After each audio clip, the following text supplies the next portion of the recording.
Yeah, I broke my leg. And man, was this an adventure. In this video, I'll be sharing before, during, and after I got hit by a car. And trust me, the worst part was not the accident, but it was actually the next day. Before we get into this video, I will disclaim that I'll be showing pictures of x-rays and some aftermath. If you are squeamish to those topics, please proceed with caution. Viewer discretion is advised. No, I don't have an animator, so I'll be painting the picture using Minecraft minecarts. Let's paint the scene.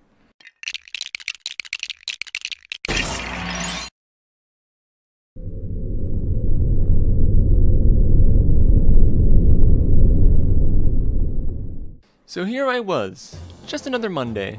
Had a good day at school, and here I am on my way to work. It's worth mentioning that I am not walking, but I am riding my electric unicycle, which at the time was only about 4 months old. I'm in full protective gear, and I'm also using the crosswalks and bike lanes. I'm not riding the road as a motorcyclist. I pull up to the first intersection, and as of my luck, I just missed the light. Now I have to wait for a full cycle to go through before I can cross. Not good for me running late. And as we have new managers that I have to build a good impression on. One of them I hadn't even met yet. I get the go-ahead and I step on my wheel. I was riding my unicycle across the crosswalk as I was running late to my shift. It was about 4:55 and my shift started at 5 o'clock. This one usually had very little traffic around that time, so it's very smooth to go through. Then came the big one. This intersection crosses a mall where I work and a main 4-lane road. Very, very heavy traffic.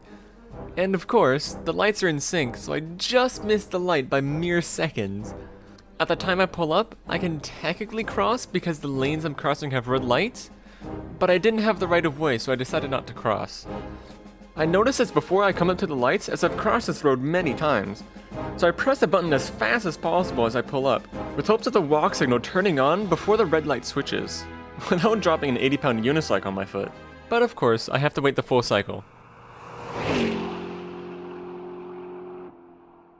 Now I have time to waste. I sit down on the seat of my unicycle as I have to wait about a minute for the cycle to go through. The lights switch shortly after. All the cars ahead of me staring at the big 22-inch tires strapped to a massive battery and seat.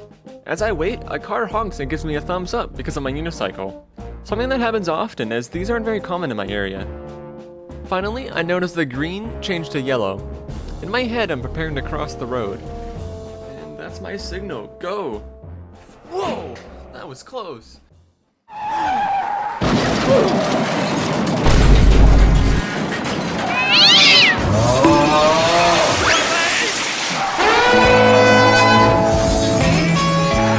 Whoa, that was a little too fast. Let's break that down. Here we are. I notice the light is about to turn red, so I begin to stand up and prepare to hop onto my wheel. The light turns red and my go-ahead is flashing. I hop on and I'm a mere foot from getting hit by a car trying to save a little time at the light. Let's call that car 1. This near miss will be a big piece for the puzzle later on. Now I don't know the legal info on that. Anything could have happened there. He may have already been in the intersection, he may have intentionally ran a red, who knows. All we know is I had the right of way, and had I gone sooner he would have hit me at upwards of 50 kilometers an hour. About 38 miles per hour for you Goobus Americans. But that wasn't the problem. This was just a mere fright for what was about to happen. After car 1 passes, I begin to cross as normal, riding the wheel of course. I cross the road, looking both ways to check if anyone is watching me. I look right, a few cars stopped at the light, but nothing. I look left, and wait, he's not supposed to be moving. Wait a minute, wait! Car number 2 turns left, out of the mall parking lot, and straight into me. And just like that, the next few nights of my life were something I've never experienced before. The fact that car number 2 is turning makes it slightly worse. Turning makes it go slightly faster, especially if you're at the end of your turn, as typically near the end you step on the gas. With all that being said, car 2 hits me going close to 30 kilometers an hour around their left turn into their left lane. With me standing on my unicycle, my feet are about 6 inches above the ground. Car 2 was a smaller sedan which directly hits me in the center of my left shin, aka my tibia. I roll into the road. Nope. Just completely reading it wrong. I roll into the hood of the car as he slams on the brakes and I am sent rolling about 10 feet down the road from the crosswalk. I'm not too sure how they didn't see me. I had a bright pink reflective vest on and I was moving quite fast. Something like that would be hard to miss. But that's where car 1 comes in. My running theory is that car 1 blocked car 2 from seeing me at the crosswalk. So car 2 assumes no one is there. They also claim I was around the frame of the car around the windshield so they couldn't see me at all. Which is possible, but regardless, they still hit me. The pain is instant, but I only think of it as a bruise. Until I try to move my leg. I can't. Now, I'm no surgeon, but I think that's supposed to be moving. I'm laying with my back down, my left leg straight and flat, and my right leg up with my knee bent about 45 degrees. I look at my leg, desperately trying to fight the pain to bring it back up. But there's no movement. I can move the muscles in my upper thigh, but that's about it. It's as if all the muscles in my lower leg just turned off and froze in that position. Not 5 seconds go by after the crash, and there's 3 or more people around me. This scenario was almost lucky, because as mentioned before, electric unicycles are not very common around my area, so it's very eye-catching. This is good because probably half a dozen people saw the whole thing as they were stopped at the light. My first thought was to pull out my phone and record. Painful, but I managed. And I record everything from about 30 seconds after the crash. Here's a few clips from that. Which leg hurts? Oh, my left leg. Yeah, he's awake because he's complaining that his leg hurts. Okay. Yeah, he's breathing. Are you bleeding anywhere, buddy? I don't know. What hurts? Just your leg? Yes, it's my leg. Yeah, it's just his leg that hurts. I don't see any bleeding or anything. Yeah, he's responding. He had a helmet on, kind of went up onto the hood of the car and then slammed back onto the ground.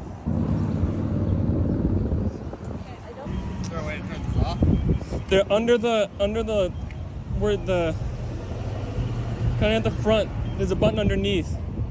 I see the light. There you go. Yeah, hold it. 3, 2, 1, 0. Okay. Oh no. Excellent. You're doing great. It's okay. Keep it up, guys. Maybe just lay it on its side again the way it was and it'll just stop all on its own again. Were you heading to work or coming from work? I was just heading to work. Okay. I don't think you're going to work today. I don't think so either. I know. For a better picture, here I am. I'm 10 feet down the road on one of the busiest intersections in town. I'm on my back and I'm looking down the road. Behind me was the crosswalk in the intersection. I'm in the dead center with my arm against what's called the median, which is basically just the center of the road. My unicycle wasn't so lucky. From what I could glance at, it was in pieces all over the road. And it was laying basically in the middle of the road. Not good. At this point, I'm trying to gather what just happened. Well, I'm not making it to work on time. Man, my leg hurts. Is my wheel okay? Oh no, I don't want to scratch any of my new gear. I wonder if my shin pads did anything. Spoiler alert, they didn't. Now my shin is still straight, and there's a reason for that. More about the actual bone breakage later. I feel like I'm fine, until I hear the words. Hey, somebody call 911. Well, that's not good. The first guy on scene was already on the phone with 911 as he comes up to me. The second was a nice lady who knew some kind of aid. I'm not too sure what kind it was, she said it before I was recording, but she had a card on a lanyard around her neck. She was helping with the first aid until the ambulance arrived. The next guy was another witness who came up behind me. He, I believe, was the first truck on the light, so he saw the most out of anyone. Some more people came around minutes after, including the car 2 driver, who you can hear in the video apologizing and is audibly very stressed. I'm so sorry about this. I'm so sorry, guys. Like 2 minutes. Okay, Ray. Sorry. About 2 minutes in, my adrenaline starts to wear off, gradually increasing the pain. I still wasn't at a crying or breakdown level, but I started breathing very heavily and groaning loudly. Who would have thought? The first time I break a bone, and it's the worst feeling I've ever felt. Some questions later and the ambulance arrived. Hey. Everyone backs off and the paramedics check me out.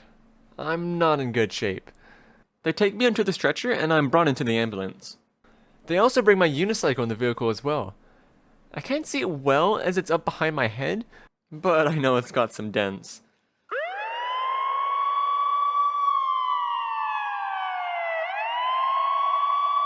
Soon after boarding, we leave the scene and make our way to the hospital. The paramedics are very friendly and we had some good laughs. Usually in bad scenarios like this, I try to make as many jokes as possible to brighten up the situation. It was nice making the group laugh. One of the paramedics started to feel around my leg. Still in the same position it was on the road. And I feel movement underneath my skin. My bone, aka the tibia, had broken clean apart, and left a large fragment as well. The paramedic feels this and immediately says, "Oh, yeah, that's a comminuted fracture." The movement of the fragment didn't hurt all that much over the pain I was already in.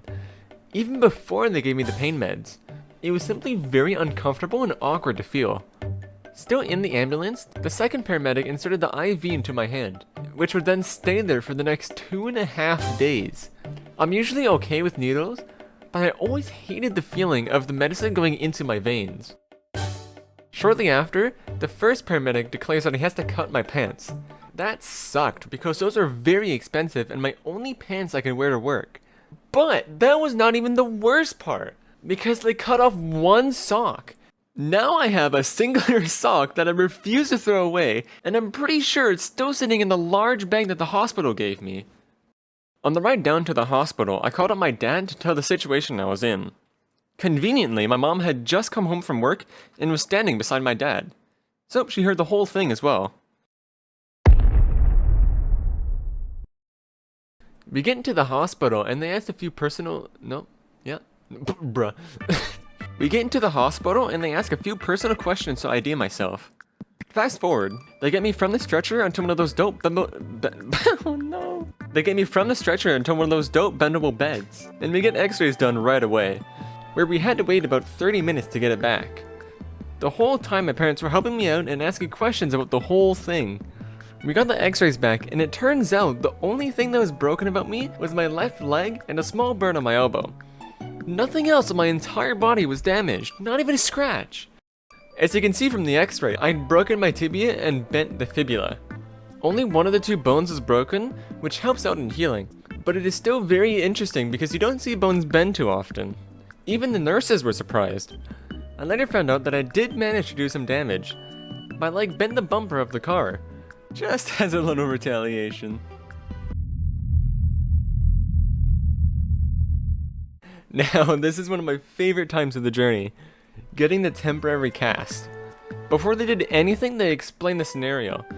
I could get the surgery, or just leave it and let it heal on its own. Obviously, I'd pick the surgery. Immediately after, they get to work. They put me to sleep for this process, but I'm not too sure why. But that was both the best and the most confusing time of the week. They put an oxygen mask on me and they didn't give me any warning. They inserted the drugs through the IV and I was instantly knocked out. The whole process took about 15 minutes, but it felt like 30 seconds. I had been knocked out for surgeries before, but it felt nothing like this. And I remember it all, I think. I remember losing consciousness, and it looked and felt exactly like that one TikTok filter. Like this.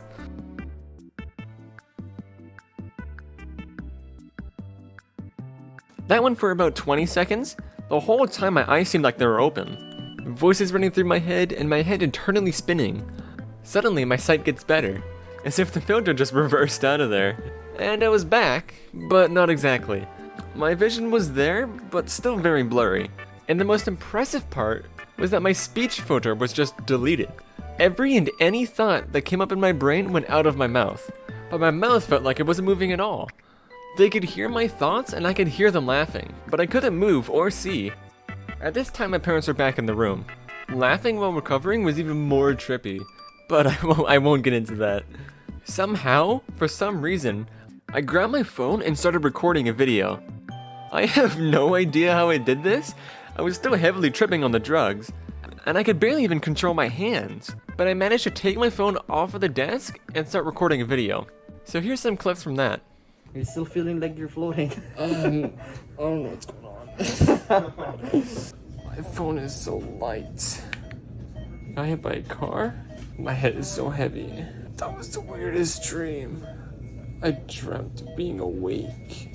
It's been like 30 seconds. It's been 30 seconds? Yeah. Since what? I don't know. The last time he had any medication he had is something done in his mouth, teeth. He was out of it and fainty. And I hyperventilated. he had a panic attack.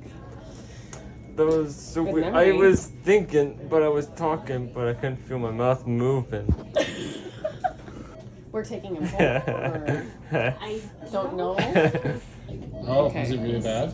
apparently the bone is bent. Not it didn't break in half, but it's bowed, so they're Oh. they're bent? young. Yeah, it's bent. And then one was broken. So Okay, so There's he knows. two. yeah, yes. There's two of them in there. Yes. Yeah. Yeah, like, are you talking about like You're your... stupid. Hey, Hey, wait, my By the video. way, My heart rate was going so fast that on Sunday. We were doing the treadmill, and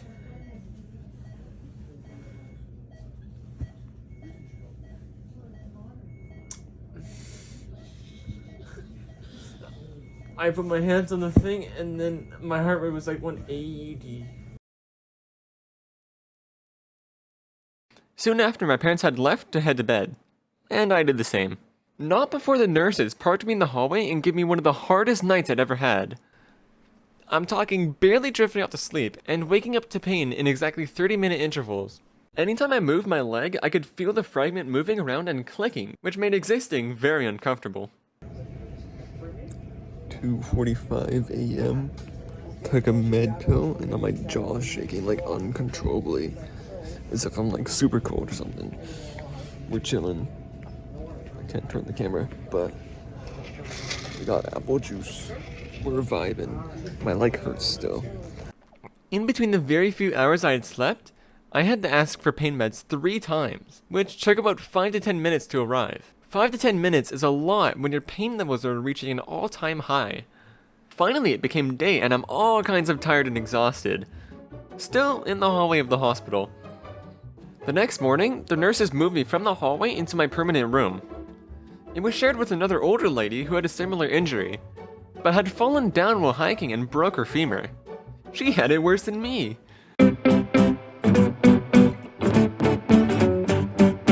Moving on, it's the afternoon, and it's time for the surgery.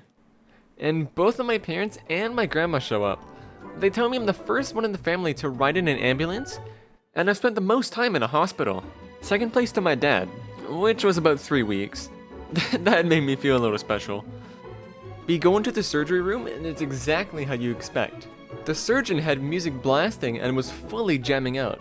And that horrible hospital smell was radiating everywhere. The surgeon was actually a friend of the family, so that was pretty reassuring. They set me up, stand me in the back a few times with massive needles, and set me down to knock me out again. Now, this part was a really big bummer, because the whole day I was thinking about this joke I thought up. So, you guys want anything while I'm out?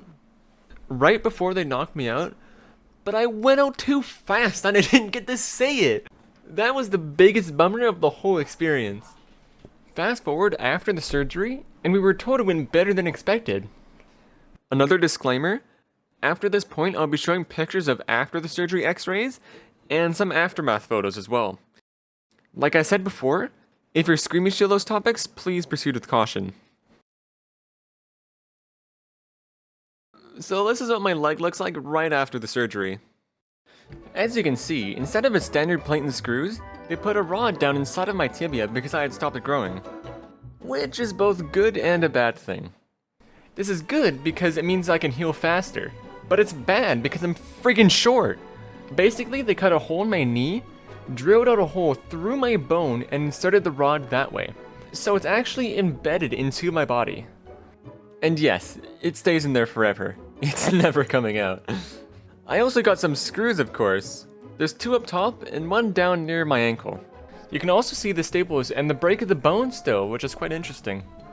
The surgeon gave me a 3 to 6 month full recovery time, maybe less as the surgery went so well. This is what the rod looks like. It's made of titanium and it has a little bit of gold too. It's quite heavy for what it is, maybe about 1 to 2 pounds. Like I mentioned before, having the rod is better than a simple plate because I can heal faster. By that I mean I can technically walk out of the hospital if I wanted to. You don't even need a cast. You can't do that with a plate. And of course, I didn't do that in general because I can still feel pain. That was actually the first time I genuinely used a wheelchair. The last time was in elementary school when we played wheelchair basketball. Now this is undoubtedly the worst part of the journey so far. It's the evening and my parents are with me for a visit. We're talking, telling stories, when suddenly my painkillers and drugs just turned off. It was an instant, but over the course of 5 minutes, the pain went from basically nothing to like a 17 out of 10. It happened so fast, out of nowhere, and I was spamming the help button like there was no tomorrow. It's as if my leg got re-broken like 3 times in a row. This was far worse than the actual accident itself, and I was on the verge of breaking down. While I was panicking, the poor lady on the other side of the room, separated by a curtain, could hear the whole thing. We got the strongest pain meds available, and everything eventually calms down.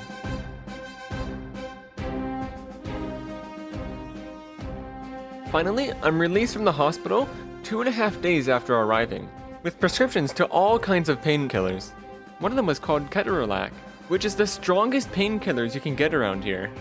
For the next 2 weeks, I am bedbound, unable to sit up. Sitting up gave immediate pain to my entire lower leg that felt like a very bad sunburn that only got worse until I laid back down. Dare I say I was happy to be constipated. This was the most inconvenient time for me to be away from school. I ended up being out of school for just over 2 weeks, when there's 5 weeks left in the whole school year. I went from solid A's in all of my classes to failing almost all of them. And luckily I had completed one of the 4. The second was unaffected as I only missed 1 project, but the other 2 were not looking so hot. I went from 86 in maths to 39%, and whatever in the 4th class to 49%. This 4th class was a graduation requirement, so I have to pass it. When I get back, there's only 5 weeks left. One of those weeks consists of no work and all partying. And the last 2 weeks consist of final exams and a lot of stress. At the time of writing this, I had 52% in maths and 47% in my 4th class. The others were still doing fine. Now here I am, present day, 7 weeks after the accident, and I'm looking a lot better. I may not graduate school, but at least I can walk. For the past 4 weeks, I've been attending physiotherapy and kinesiology once a week to get my leg back into shape. And life is finally looking back to normal. Though sadly, I will still miss out on a lot of summer.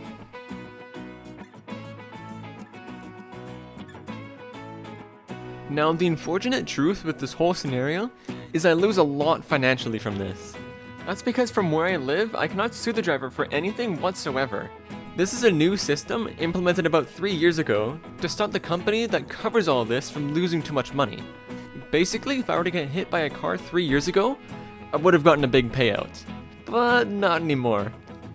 On top of that, the company only covers up to 90% of your lost wages. So if they wanted to, they could basically pay me nothing and I couldn't raise a finger about it. About my electric unicycle, all damages were covered by the company, which was nice as the total repairs was about $1,100, which is about $830 in American prices. Which is crazy as I got it for about $5,000 brand new. More about the legal aspect of the accident, the driver was actually a really nice guy, and as mentioned before, he did stop to make sure I was okay. Sadly, I didn't get to talk to him myself, but he did take full responsibility for the accident, which was really nice legally of him. That made everything run very smooth. I'll also give a quick shout out to my parents who worked non-stop to help with all the paperwork that was sent to me. From work, school, and the company all together. They even made a big old board with the list of pills I had to take to make sure I didn't miss any and be in a world of pain. And yeah, that's where we're at now.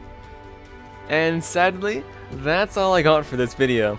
Big thanks to you for watching this whole video. This style is definitely a little different for me. I just uploaded a raw footage video of all the footage that I got from this accident.